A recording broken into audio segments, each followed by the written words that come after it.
Boa tarde a todos. Boa tarde. Bem-vindos ao nosso webinar.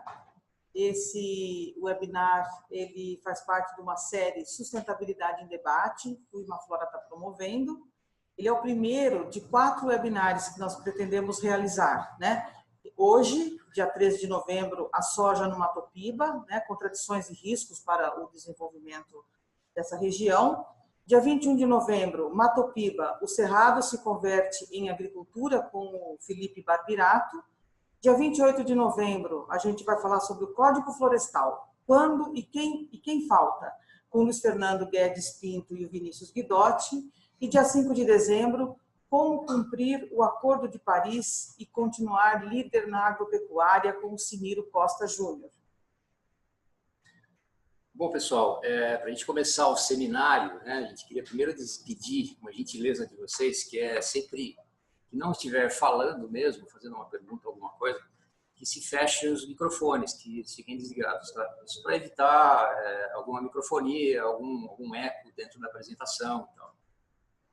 A gente deve ter um período de 1 hora, né, no total desse webinar. Dessa 1 hora, os apresentadores, eu e Eide, vão utilizar no máximo 20 minutos para fazer a nossa apresentação mesmo. Os outros 40 minutos vão ficar abertos para debate, né? E aí a ideia é segurar, anotar as perguntas de vocês ao longo da apresentação e fazer uma inscrição via chat, né?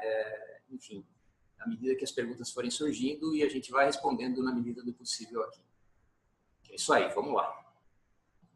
Então vamos. Essa webinar tem esse título, né? A soja no Mato Piba, contradições e riscos.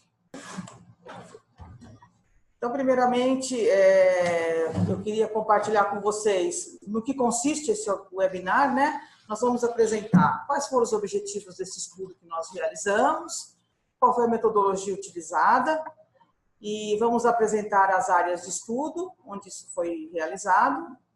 E aí, propriamente, entrar na questão das contradições do ingresso da soja no território que nós estamos chamando de Mato Piba. Então, primeiramente, um dos objetivos, né, desse estudo foi o conhecimento dos efeitos do ingresso da soja no território Mato Piba. A gente tem uma visão um pouco, bastante conhecida, né, de que a entrada da soja, ela promove o desenvolvimento do território, e o nosso objetivo foi aprofundar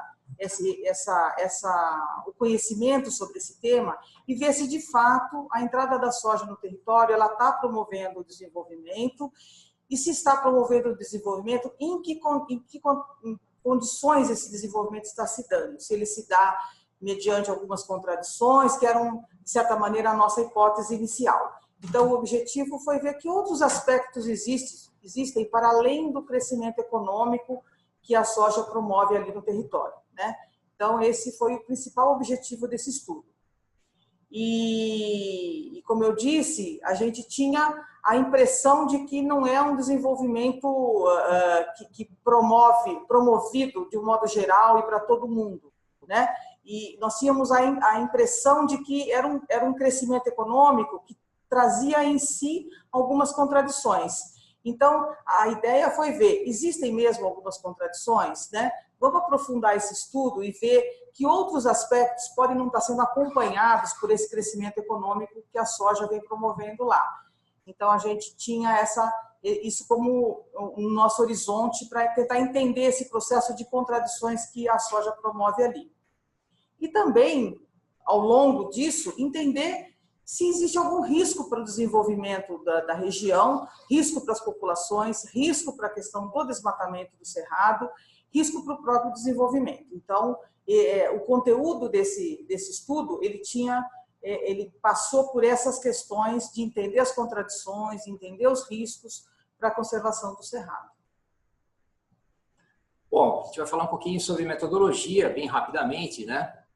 A gente utilizou inicialmente o que a gente chama de abordagem territorial. Essa abordagem ela dialoga com um grupo de pesquisa da Universidade Federal do ABC e, enfim, ela procura olhar os territórios definidos como tal de uma forma bem ampla, né, analisando diferentes fontes para se chegar a uma fotografia mais clara ao entendimento das dinâmicas que estão acontecendo dentro do território.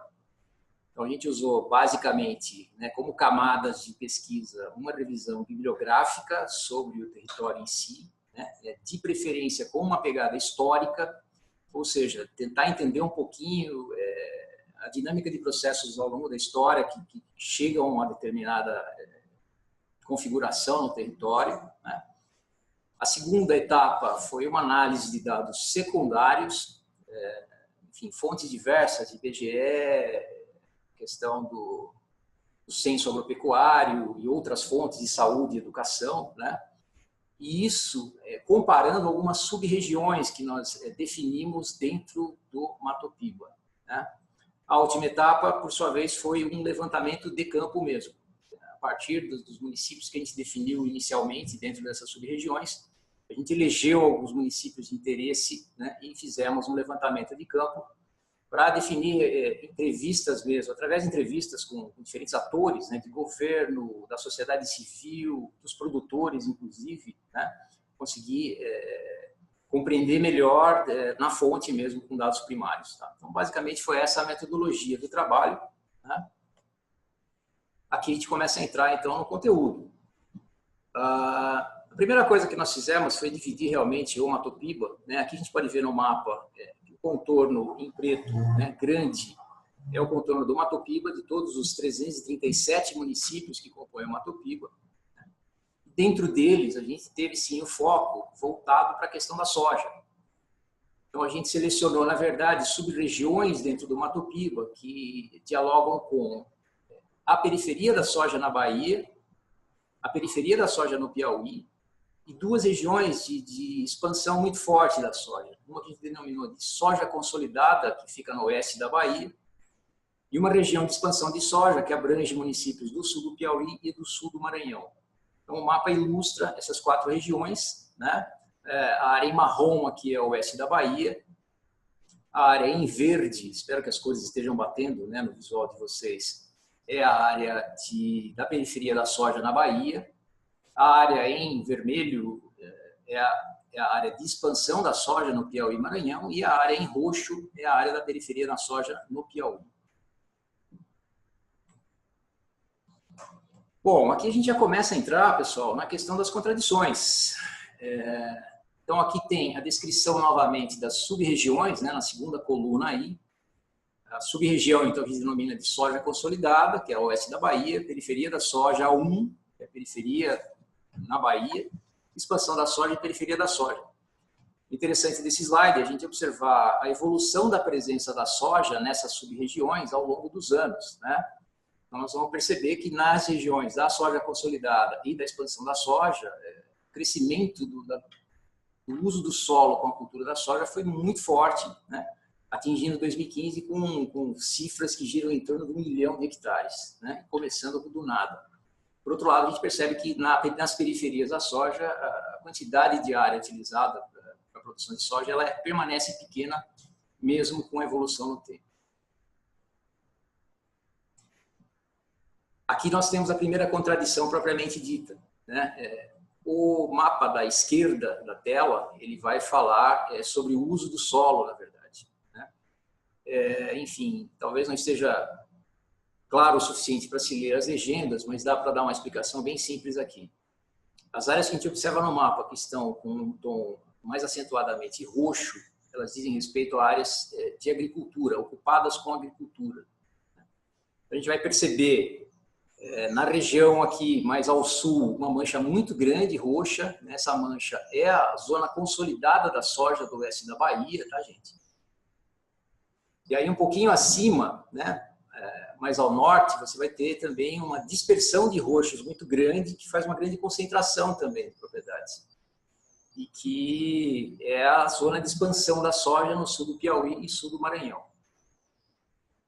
E aí o mapa da direita, né, ele vai trazer, efetivamente, a configuração fundiária. A lógica do mapa da direita é mais ou menos a seguinte. Quanto mais escura a cor, né, com exceção do preto, que são assentamentos rurais, quanto mais escura a cor, maior é o tamanho da propriedade.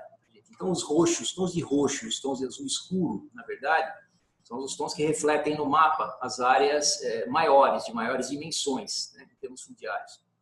Então, aqui é interessante dessa comparação é que você percebe nitidamente a simultaneidade, né, entre as áreas em que a agricultura, no caso a soja, está presente no território, que é o que a gente vê no mapa da esquerda, com as maiores propriedades, que é o que a gente vê exatamente no mapa da direita.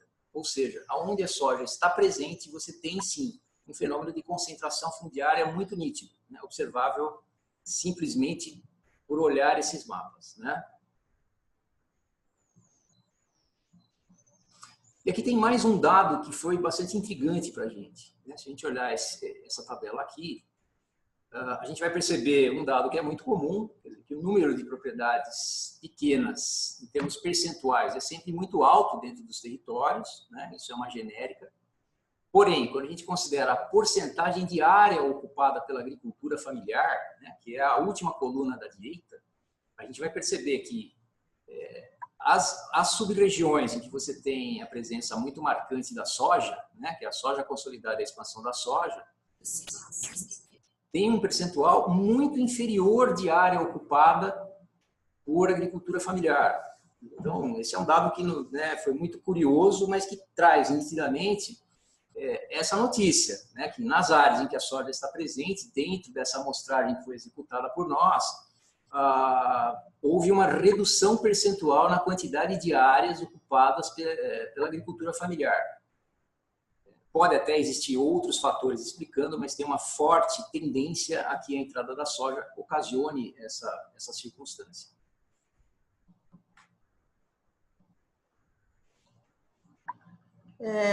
Um outro aspecto interessante desse estudo, né, que esse slide traz para a gente, e é o fato de que houve na região, né, dentro desse conjunto de contradições que a gente apontou, né, nesse estudo, é que houve de fato um crescimento econômico, né, os números dos dados secundários que a gente chama, que são números do IBGE, do Censo Agropecuário de 2006, eles mostram que de fato houve crescimento econômico e populacional, mas que esse crescimento ele nem sempre foi acompanhado de uma correspondente oferta de serviços públicos e privados, né? E que a gente vê que não há uma melhoria no desempenho de indicadores sociais, apesar de ter havido esse crescimento econômico. Então, por exemplo, essa primeira tabela, dá para a gente observar que houve um crescimento populacional bastante significativo nas duas áreas com soja, né? Então, aqui, olha, a soja consolidada do oeste da Bahia, você tem um incremento populacional da ordem de 12%. E nessa expansão do Piauí, esse oeste da Bahia é uma região mais consolidada, mais antiga, né? E a região da expansão da soja no Piauí, Maranhão, ela está na ordem de quase 30%. Né? Então, é uma região com um grande crescimento populacional. E o que é um fator que é bem diferente das regiões que nós estamos chamando de periferia da soja. Né? No oeste da Bahia, ele é um crescimento negativo, quer dizer, diminuiu a população, e na periferia, no Piauí, você tem um crescimento da ordem de 8%, menor até do que se observou no Nordeste e no Brasil nesse período. Então, não tem um incremento populacional como a gente vê nessas áreas de soja. A população, de fato, cresce por atração de pessoas, muito provavelmente, né? Nós não entramos nesses detalhes, mas os números nos mostram esse crescimento. E também, acompanhando isso, a gente pode ver na questão da renda per capita, né, que mostra para a gente que, de fato, houve um crescimento econômico. Né? De novo, chamo a atenção aqui para a gente olhar para as duas regiões aqui onde você tem soja, né, na consolidada da Bahia, o crescimento da renda per capita foi da ordem de 96%, enquanto que na expansão da soja no Piauí é de 238%, né? Então, 36%, é um crescimento da renda per capita bastante significativo e bastante acima das regiões da periferia da soja. Essas estão muito mais próximas ao crescimento da renda per capita do Nordeste do Brasil, que foi um fenômeno que nessa década de 2000 a 2010, a renda per capita ela cresceu em todo o Brasil, né? Então, as regiões periféricas elas estão muito parecidas com o crescimento que houve no Nordeste e no Brasil. Já as regiões da soja, você tem um crescimento bastante acima disso, o que significa que, de fato, há um crescimento econômico e considerando que você tem um aumento populacional, né? Você tem mais gente e a renda per capita ainda assim é maior, o que significa que o crescimento econômico é um fato constatado, os números trazem isso como uma realidade na região. E, por outro lado, aqui a gente vai ter duas tabelas que mostram dois índices de bem-estar, que a gente não vai ver nessas duas tabelas um crescimento correspondente. Então, aqui na primeira, a gente tem a taxa de mortalidade infantil, né? De novo, a gente fazendo essa comparação, né? A taxa de mortalidade infantil, na década, ela abaixou muito em todo o Brasil. E nas regiões periféricas da soja, você vê que também ela caiu, né? Ela está com uma taxa negativa. E, por outro lado, você vê que nas regiões onde você teve o crescimento da soja ou essa soja consolidada do oeste da Bahia, essa taxa aumenta, né? Na região do oeste da Bahia, a mortalidade infantil cresce 32%, e na região da expansão da soja no Piauí, 68%. Né? Então, você tem um crescimento da taxa. Apesar de todo o crescimento econômico, os serviços, né, que implicariam em atendimento à população e diminuição da mortalidade infantil, a gente não vê refletido nesses números o crescimento econômico da região, né? Também, o outro indicador que a gente mostra aqui de análise é o número de médicos por 10 mil habitantes, né? Novamente, a gente tem um aumento do número de médicos por habitante, né, por 10 mil habitantes em todo o Brasil e no Nordeste, e nas regiões de periferia da soja, também possivelmente por investimento de políticas públicas ou federais ou municipais, você tem um aumento do número de médicos por 10 mil habitantes. E a gente não vê isso nas duas regiões, seja da soja consolidada ou da expansão da soja no Piauí. Você tem números negativos, ou seja, tem uma diminuição do número de médicos por 10 mil habitantes, né? Então, o atendimento, a oferta de serviços, ela não acompanha o crescimento populacional. Então, você tem um crescimento econômico, você tem uma renda que cresce, né? Mas os serviços não crescem na mesma medida. Então, nós consideramos que essa também é uma contradição importante que os números mostram para a gente aí com a entrada da soja no território. E aí nós gostaríamos de chamar a atenção também para mais alguns aspectos dessas contradições, né, que dizem respeito à questão da concentração do dinamismo econômico no que a gente chama de município polo. Então, alguns municípios do Mato Piba, especialmente Bom Jesus, que foi um dos municípios que nós estudamos, né, fizemos a pesquisa de campo, você vê que ali tem uma concentração dos serviços, de assistência técnica, de comércio, mercados, toda uma estrutura econômica e de dinamismo e de oferta de serviços que está toda concentrada no município de Bom Jesus e alguns outros municípios que a gente chama de município polo, que estão no território ali no Mato Piba, mas que não foram objeto do nosso estudo, mas que nós sabemos que é um modelo que se replica ali no território, né? No entorno desses municípios polo, você tem municípios, às vezes, com muitas áreas com plantio de soja, mas o rendimento, a economia, né, os lucros de todo esse plantio que está nesses municípios vizinhos, tudo converge para esses municípios polo.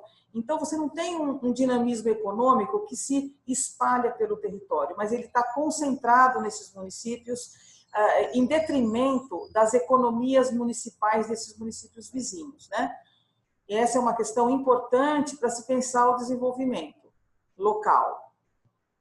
Uma outra questão que também surge com bastante força no território é a presença de conflitos fundiários pela valorização da terra também, né?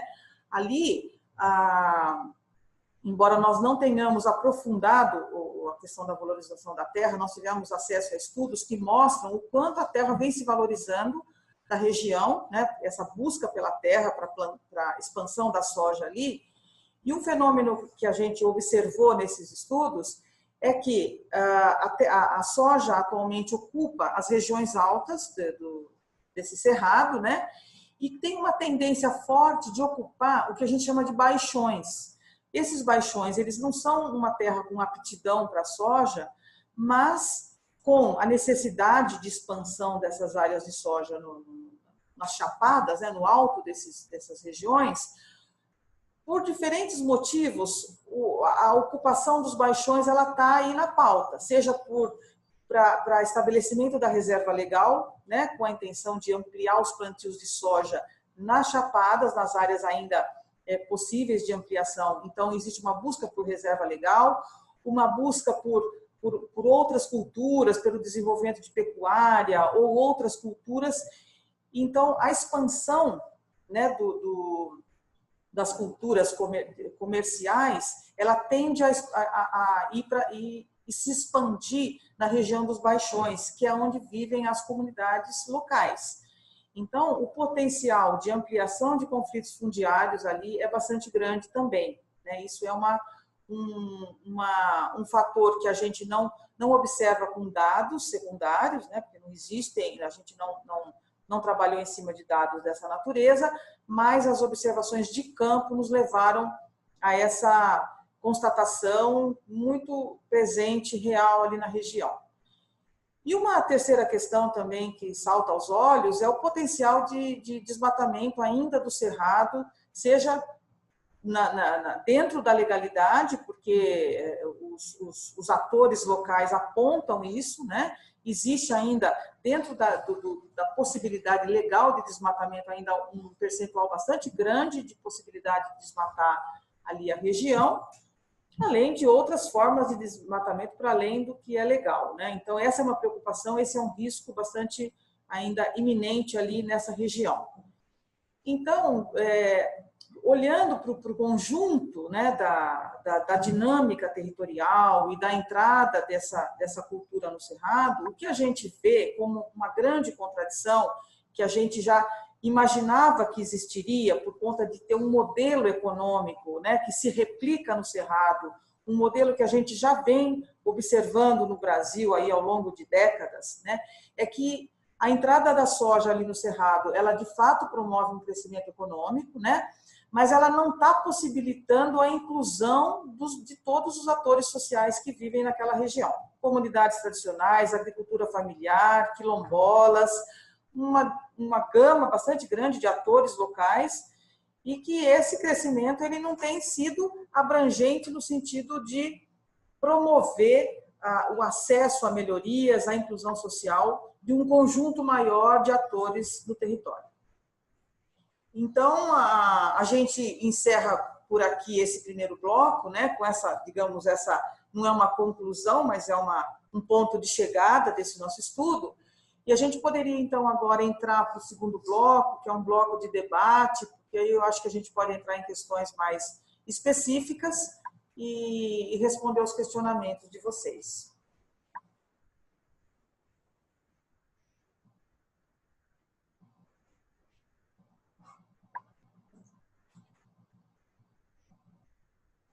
Alguma pergunta em pauta?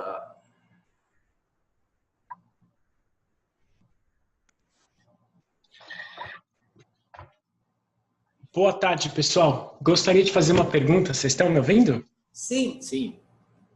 Bom, boa tarde. Meu nome é André Vasconcelos. Eu trabalho numa ONG que chama Global Canopy, baseado aqui na Inglaterra, em Oxford. Muito bacana a apresentação de vocês, muito legal ver o trabalho. A gente vai publicar um trabalho essa semana olhando para o mercado da soja no mercado doméstico, porque geralmente a gente olha muito para a demanda externa, né? Que a soja é muito exportada, a gente sabe que 60% da soja em geral é exportada. E a gente fez um trabalho olhando para os 20 municípios com as maiores taxas de desmatamento no Cerrado, que inclusive 16 deles estão no Mato Piba, e é muito interessante o trabalho de vocês, que a maior parte desses municípios, como alguns municípios no Maranhão, Balsas, Riachão, alguns municípios no Piauí, Uruçuí, Santa Filomena, são de fato os municípios com as maiores taxas de desmatamento. Então, 20% de todo o desmatamento no Cerrado ocorreu nesses 20 municípios, que estão aí, que são muito dos mesmos que vocês estão trabalhando. Então, achei muito bacana que tem essa relação. E a minha pergunta é como é que foi definido, quais foram os critérios para definir essas, foi com critério para, assim, como que vocês agregaram os municípios para definir essas 4 regiões que vocês trabalharam? Posso começar? Tem uma pergunta na mesma linha aqui que o Lisandro vai passar para a gente. Você pode... Ana Paula? Paula, parece que a sua questão vem na mesma direção. Você poderia fazer essa questão e aí a gente responde junto. Boa tarde, eu sou Henrique Paula, né? Henrique Paula, tá bom. Isso, sou da Conservação Internacional do Brasil e a gente está com um projeto aqui também, Parceria para o Bom Desenvolvimento, na região do Mato Piba, onde a gente está trabalhando com desmatamento na cadeia de produção dos commodities de soja. A minha pergunta seria o porquê do estado do Tocantins não ter sido abordado nesse estudo, sendo que ele está considerado sendo dentro do Mato Piba.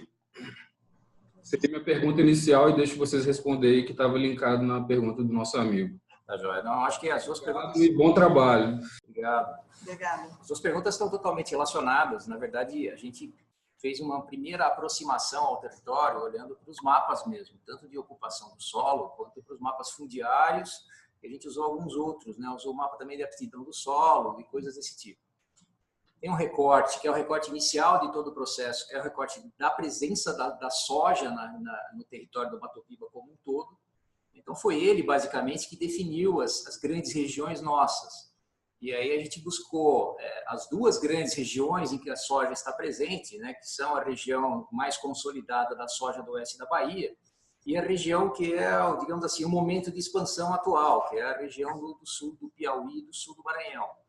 E aí, ao escolher as áreas sem soja, né, para ter a amostragem de comparação de dados secundários, a gente utilizou áreas que fossem anexas a essas 2. Então, basicamente, foram esses os critérios para a primeira aproximação, né, dos municípios que a gente ia utilizar dentro das nossas amostragens, e que responde um pouco a sua pergunta, Paulo, no sentido de que acabou não entrando tanto o Tocantins, por não ter não é que não tem soja, né, claro que tem vários municípios e tal, mas não terem configurando uma expansão tão nítida quanto nesses outros 2 territórios. Então, a gente acabou concentrando mesmo o estudo dentro dessas 2 sub-regiões, né?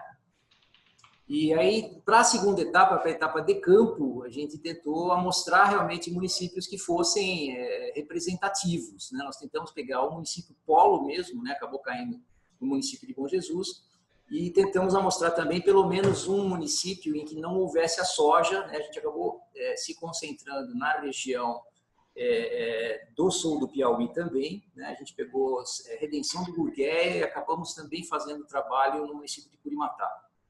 Então, foram basicamente esses os critérios. E só para complementar, né, a gente tem consciência de que esse trabalho foi uma primeira sobrevoada sobre essa região, com esse olhar para questões socioeconômicas, e sabendo que tivemos que fazer esses recortes, né?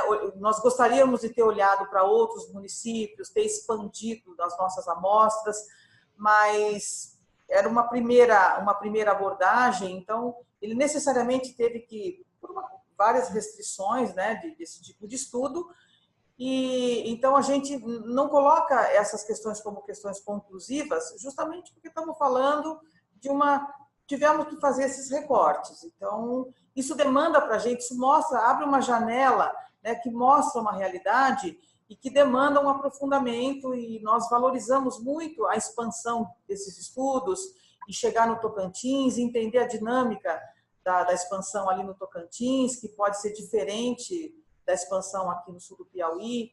E então só gostaria de fazer essa ressalva para explicar um pouquinho mais das limitações do estudo, né? Porque tivemos que adotar alguns critérios de escolha.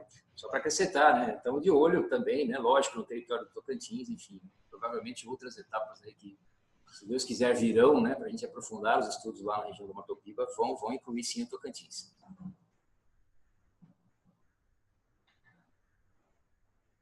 Mais perguntas, pessoal? A pergunta do André, também do programa, sobre se existe algum link do estudo com o relatório publicado ontem do Greenpeace. Opa, excelente pergunta. Então, existe, né? Em princípio, nós, até lá no começo desses 2 estudos, nós tínhamos uma intenção de unificar esses estudos, né? Mas, por uma questão de timing desses projetos e desses estudos, a gente não avançou em fazer, estar mais próximos, mas nós trabalhamos com metodologias parecidas, nós escolhemos alguns municípios que tinham, por estudo de campo, que coincidem. Ele tem uma relação, né, assim, teórica, digamos, de coordenação, que dialoga muito com o estudo apresentado ontem lá. Inclusive, nós estávamos lá presentes e a gente viu que os grandes achados daquele estudo, eles convergem muito mesmo com os achados desse nosso estudo aqui. De fato, enfim, o professor Arilson é o coordenador do grupo, né, de abordagem territorial que eu mencionei no começo da apresentação, e ele foi o principal responsável pelo trabalho realizado pelo Greenpeace. E, ao mesmo tempo, ele foi também o nosso aconselhador. Ele teve uma participação, inclusive, que acabou sendo autoral no trabalho, né, dentro do nosso estudo. Então, tem tudo a ver, realmente, tem uma convergência muito grande, uma convergência em uma certa medida de metodologia, uma convergência de arcabouço teórico, de fundo, eu diria. Né? E, enfim, é isso que ele falou. Acho que tem... Os resultados obtidos são extremamente convergentes. E, enfim, é isso mesmo, tá? A pegada é mais ou menos a mesma e a gente chegou a dividir, inclusive, o campo, né, com o pessoal nas pesquisas e tal, com algumas divisões. A única diferença grande, eu acho, é que houve um esforço de amostragem muito maior do estudo do Greenpeace. Nosso esforço amostral, por questões de recursos, etc., foi um pouco menor. Mas é muito alinhado. Excelente pergunta. O Henrique ele faz outra pergunta aqui, Ricardo. Se Barreiras e Luiz Eduardo Magalhães são considerados municípios polos e replicadores desse modelo? Sim, totalmente. São municípios polo, talvez dentro de todas as 2 áreas de concentração, talvez não, né, com toda certeza pelos números gerais, dados secundários gerais, que mais prosperaram economicamente. Então, são os municípios polo por definição. E sim, há uma replicação do modelo, né? Acho que a conjunção dos 2 trabalhos, né, o nosso trabalho com o trabalho do Greenpeace, mostra muito claramente isso. Né? Então, a resposta para isso é sim. Dentro do nosso trabalho, a gente acabou não elegendo os municípios de Barreiras e Luiz Eduardo Magalhães para, enfim, principalmente para as visitas de campo, etc., e até para a análise de dados secundários, pelo fato dos 2 municípios constituírem um município único antes dos anos 2000, né? Antes do ano 2000. Então, a gente tinha a pretensão de fazer essa comparação de evolução dos dados secundários entre o ano 2000 e o ano 2010. Isso não ia ser possível nesses 2 municípios. Que, na verdade, Luiz Eduardo Magalhães se emancipa de Barreiras exatamente no ano 2000. Não foi pego pelo censo, infelizmente. Nós temos essa divisão no ano de 2010 e não a temos no ano de 2000. Foi o único critério pelo qual os 2 municípios acabaram não entrando. Dá para acrescentar de novo, né? Também são 2 municípios que têm muito nosso foco e que devem entrar nos próximos estudos aí com maior atenção. E a parte de levantamento bibliográfico, né? Quando você pega a história da ocupação do território, você vê que esse modelo de município polo, que concentra, né, infraestrutura, concentra investimentos, que concentra recursos, ele começa ali com esse transformando Barreiras, Luiz Eduardo em município polo, e esse é um modelo que está se replicando. Embora nós não tenhamos estudado os dados secundários desses municípios, o modelo a gente vê aí ao longo da história da ocupação do território, que é um modelo que começa ali dessa forma e ele está se replicando com Bom Jesus, com Balsas e Uruçuí, que também é um outro município que está se configurando como um município polo na região. Então, a gente está vendo a replicação desse modelo aí ao longo do território, da história do território. O manusear dos dados secundários, né, que a gente acaba fazendo de uma forma ou de outra, acaba apontando muito essas outras informações aí.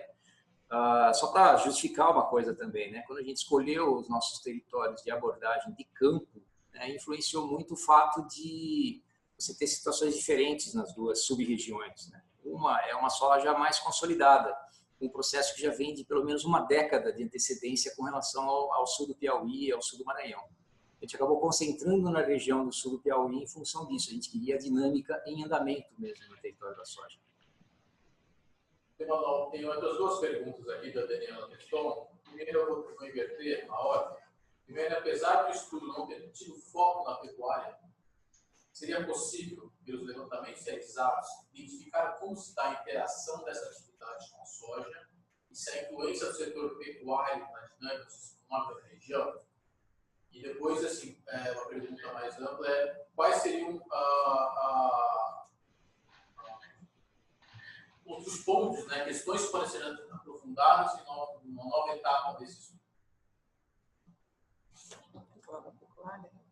Vamos lá. Bom, vamos começar com a pecuária.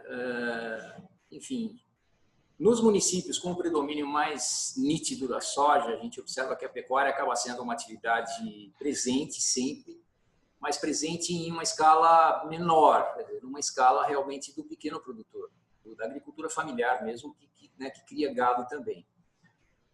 Você começa a entrar muito no histórico do território, você começa a entrar muito na questão das populações que já existiam ali antes da chegada da soja, que tinham a questão da agricultura familiar e a questão da pecuária de um caráter meio que familiar também.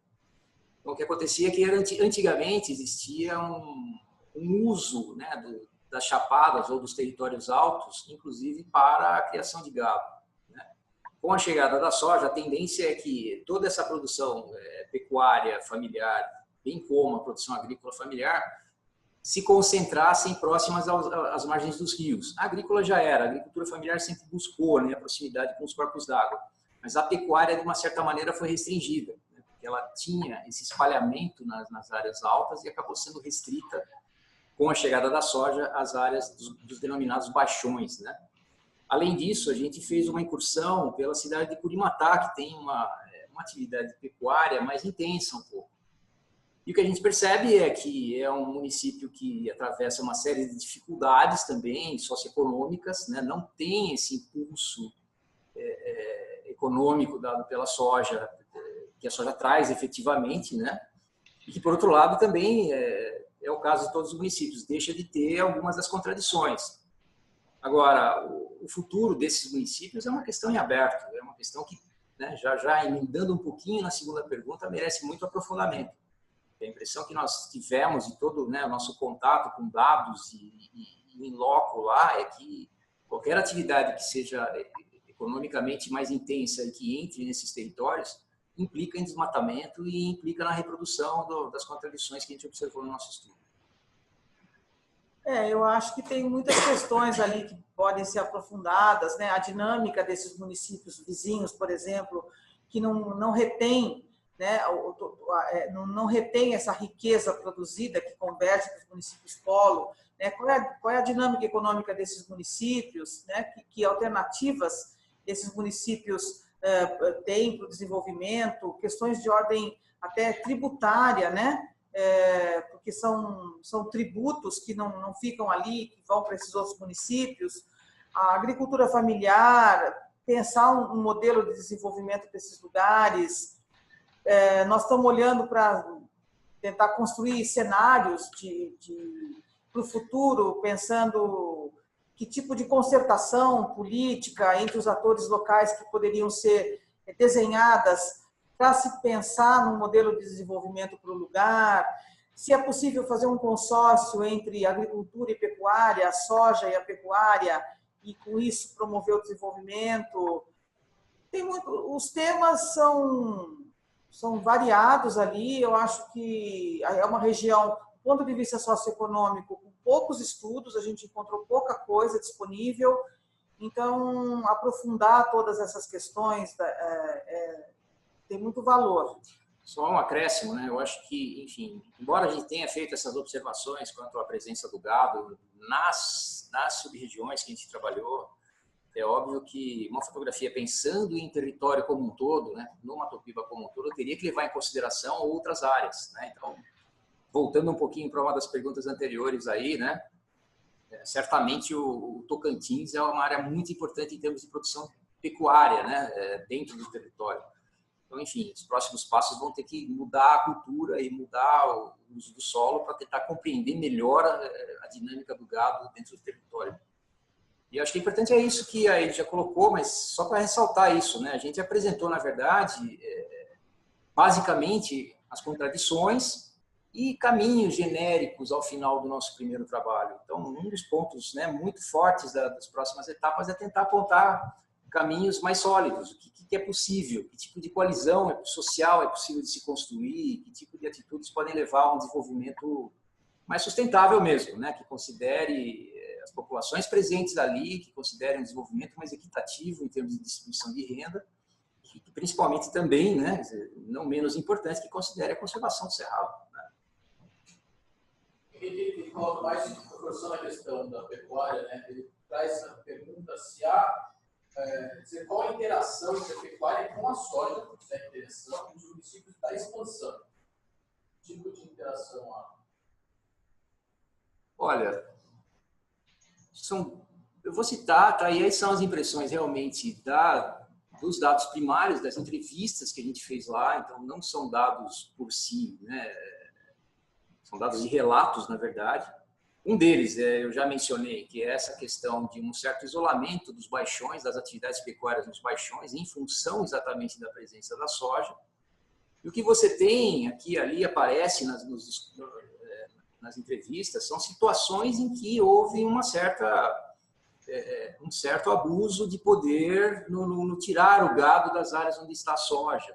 Então, tem alguns relatos de se matar a cabeça de gado que acaba escapando para as regiões mais altas e tudo mais. Mas, enfim, precisaria de um aprofundamento nessa questão, uma metodologia mais voltada para esse tipo de questão, para a gente poder afirmar algo além disso. O que a gente pode afirmar é isso, são esses relatos que realmente eles existem lá. A impressão que a gente ficou no território ali, olhando no trabalho de campo, é que são duas atividades que elas estão desconectadas no território.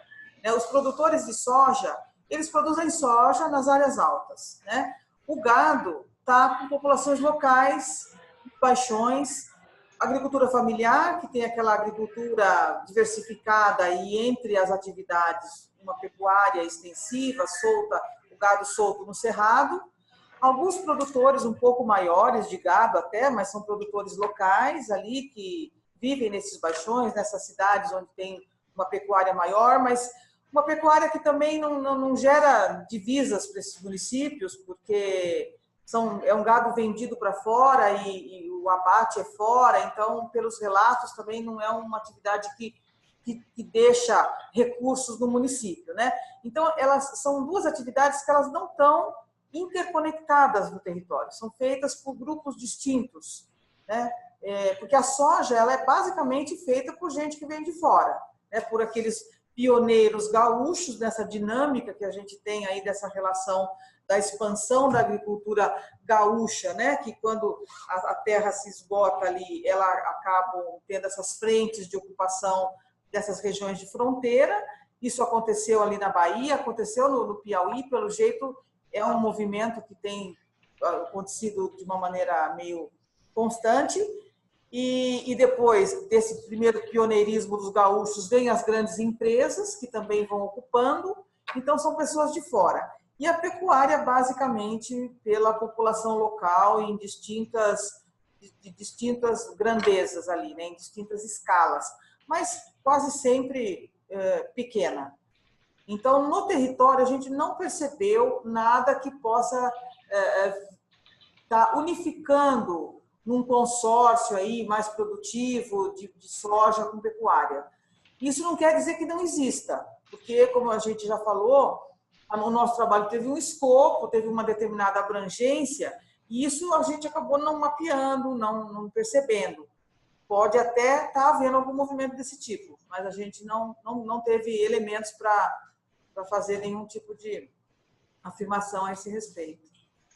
Uma outra pergunta da Daniela Beston também, se a expansão da soja tem se dado sob área de pastagem. Foi possível perceber isso nos municípios de expansão? Ou que área é essa de pastagem? Olha, a informação inicial que nós temos é, enfim, que tipo de pastagem também é importante a gente colocar, que são áreas, no geral, de uma pegada natural mesmo, de cerrado, né, ocorrência de cerrado. E o cerrado, nós temos que lembrar que é um ecossistema que acaba convivendo com uma certa medida de antropização que não o descaracteriza. Então, o entendimento que a gente conversou é que existia, sim, atividades de pecuária extensivas, de subsistência mesmo das populações originárias do território, que ocorriam, como eu já mencionei aqui, mais nas áreas altas, né, com espaço para pastagem e tudo mais. E, enfim, e que quando a soja chega no território, ela acaba dentro de um marco, né, que é sempre solicitado muito fortemente pelo setor produtivo, que é um marco legal, acaba promovendo muito desmatamento mesmo dentro do cerrado. Mas esses são dados que não são difíceis de a gente apurar um pouco mais. Eu não tenho eles de cabeça, mas os dados de desmatamento por município é possível de serem levantados, né? Então não é difícil de entender, mas a tônica é essa. Existe um índice de desmatamento muito alto nas regiões em que a soja se entrou como vetor. Porque a pecuária, pela percepção e pelas entrevistas lá em campo, ela tradicionalmente ela é mais praticada nesses baixões, porque ela tem a água, né, os rios. Então, as chapadas, as regiões altas, elas sempre foram usadas para o gado como regiões mais subsidiárias dessas outras regiões. Então, pelo que nós entendemos, não havia desmatamento por conta da pecuária. O desmatamento mesmo dessas áreas altas ocorre com a entrada da soja. Mais uma pergunta aqui do Rony Solim, ele parabeniza o titular e pergunta: durante a pesquisa, vocês puderam identificar iniciativas locais contribuindo para a melhoria dos indicadores sociais e econômicos, bem como promover melhorias aos autores locais? Sim, podemos dizer que existem movimentos de resistência aos movimentos da sociedade civil, né? A Pastoral da Terra, por exemplo, trabalhando sempre muito nas questões de conflitos fundiários. Na região, em especial de Bom Jesus e do sul do Piauí, nós temos uma vara fundiária, que é uma iniciativa do Poder Judiciário que tem uma importância muito grande dentro desse território, que busca regularizar a situação fundiária de populações tradicionais ou populações locais, né? Enfim, existem sim, mas eu diria que são mais iniciativas de resistência e iniciativas específicas em termos institucionais que estão funcionando lá dentro. Além disso, o que você tem e que não é uma exclusividade do território são as questões de políticas públicas. A política pública municipal, ela varia de município para município, quer dizer, normalmente os municípios polo vão ter mais recursos para fazer algum tipo de investimento, né? Os municípios sem uma atividade econômica muito forte não conseguem ter uma influência muito intensa. E o que você tem é, na outra ponta, né, os investimentos federais que aconteceram efetivamente ao longo da primeira década dos anos 2000. Isso se percebe bastante lá, melhorando, sim, a condição de vida de muita gente, propiciando melhorias sociais muito nítidas e muito valorizadas pelo pessoal da região. Na verdade, o grande vácuo que se explica também em termos teóricos, né, por tudo que tem acontecido ao longo do tempo, é o aporte dos estados, né, nessa equação. Então, nós temos aí diferentes iniciativas do Poder Judiciário, iniciativas do Poder Executivo, concentradas mais, eu diria, no âmbito federal, um pouco menos no municipal e menos ainda no âmbito estadual. E tem as iniciativas locais mesmo, os movimentos, etc., que né, de alguma forma fazem o que a gente denomina de resistência mesmo, né, tentando combater os grandes problemas que estão acontecendo ali. Só complementando o que o Ricardo está falando, a gente viu nesses municípios, sobretudo nos municípios periféricos aí a Bom Jesus, a importância de programas do governo federal como Bolsa Família, acesso a crédito do Pronaf, né? E como um importante recurso de manutenção dessas famílias ali com agricultura familiar, sempre com muita dificuldade de pagamento, com altos índices de inadimplência e um esforço ali de algumas iniciativas dos governos locais de tentar ajudar para não haver inadimplência, o próprio Banco do Brasil criando ali, ajudando com apoio técnico para ajudar esses agricultores a cumprirem com o pagamento desses créditos, né? Mas o que a gente percebe é uma importância desses programas, às vezes com questionamentos, gente que tinha aquela visão de que aquilo ajuda a deixar o cara preguiçoso, sabe? Mas, por outro lado, a gente percebe que a sociedade entende a importância desses programas, claro, numa região onde você vê o papel do Estado, né? Apoiando fortemente a entrada da soja, criando infraestrutura e tal. E, por outro lado, também o Estado apoiando esses pequenos através de políticas sociais, né? Então, é fundamental ali o aporte desses recursos por parte do governo federal. É interessante essa contradição, né? Quer dizer, o Estado acaba entrando, principalmente no âmbito federal, nos dois polos da equação econômica, né, do território. Então, entra no polo do agronegócio mesmo, financiando com infraestrutura, etc., né, com incentivos e tudo mais, e entra no polo mais da necessidade social, dentro da pegada da primeira década dos anos 2000. Né? Então, isso é bem nítido mesmo.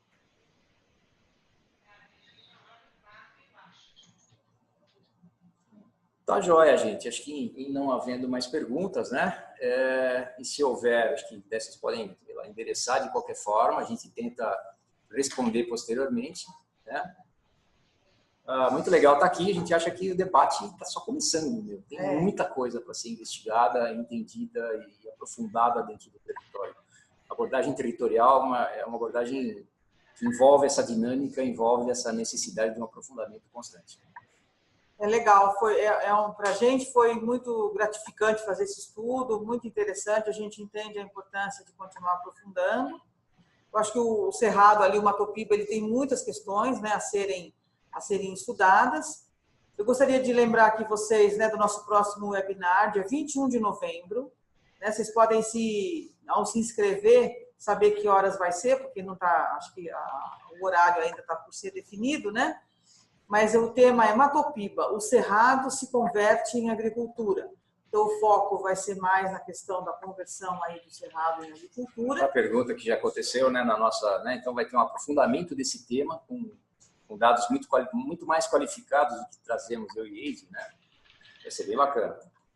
Então, estão todos convidados aí a se inscrever, a seguir as nossas webinars aí com esse tema para discussão sobre o Cerrado. Eu agradeço a disposição de vocês, de estar aí interessados no tema, e nós aqui nos colocamos à disposição para outras conversas e outros encontros aí. Muito obrigada. E se Deus quiser, teremos próximos capítulos, tá, gente? Valeu. Obrigado. Obrigada.